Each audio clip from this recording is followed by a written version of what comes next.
हम यहाँ से निकल रहे हैं यात्रा के लिए। एक हाथ पकड़िए ना, भिक्षा यात्रा के स्वामी दीपांकर जी महाराज के नेतृत्व में मैं इसीलिए यात्रा कर रहा हूं। इनके नेतृत्व में कि हमने कश्मीर को भुलाया नहीं। कश्मीर में जिस ढंग से हिंदू पलायन किए,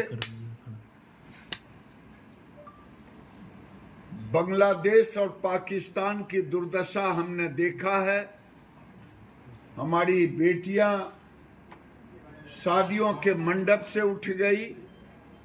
जो विभत्स सीन अभी बहराइच में देखा कि अब देश के अंदर हम अपने दुर्गा मूर्ति के विसर्जन के लिए, लोग कहते हैं कांग्रेस, आरजेडी, तेजस्वी जी की पुलिस की विफलता और मिला था परमिशन। क्या देश में बंटवारा इसी दिन के लिए हुआ था कि हमें दुर्गा की मूर्ति के विसर्जन के लिए भी यात्रा का परमिशन लेना पड़ेगा?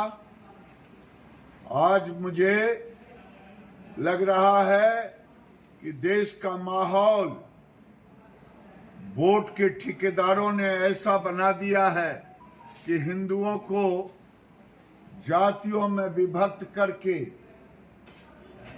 अगर हम एकत्रित नहीं हुए तो फिर ये कश्मीर की तरह भागना पड़ेगा, पाकिस्तान की तरह भागना पड़ेगा और बांग्लादेश की तरह कटना पड़ेगा।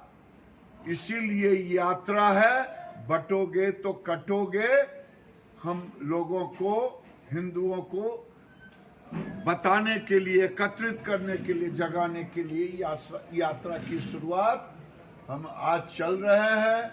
आज भागलपुर रहेंगे और भागलपुर के बाद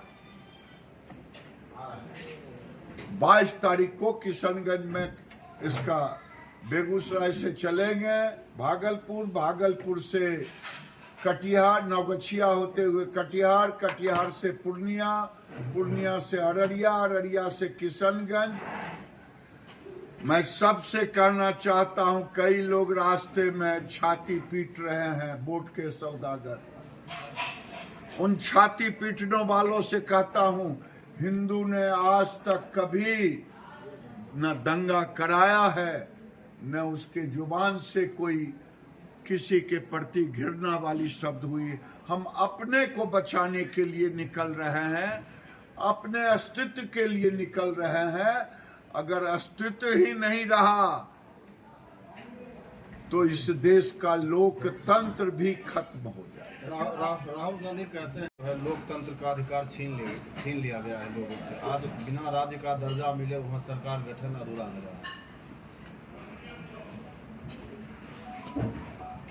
राहुल गांधी भारत में चाहते हैं गृह युद्ध हो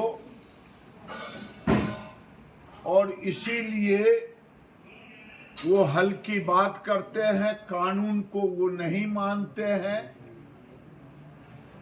अगर उनको इतना ही था तो कांग्रेस को चुनाव का बहिष्कार करना चाहिए था।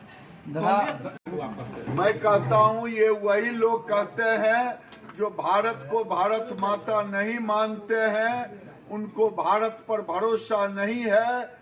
संसद पर बोलने वाले की आइडेंटिटी ही खत्म हो जाती है। और वक्फ बोर्ड कांग्रेस का नया नाजायज औलाद के रूप में है, जिसने कह दिया कि वक्फ बोर्ड जो कहे वही सही।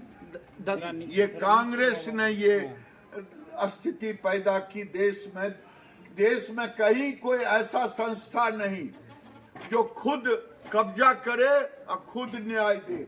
यही वक्फ बोर्ड को कांग्रेस ने अधिकार दिया, उसको खत्म करना चाहिए।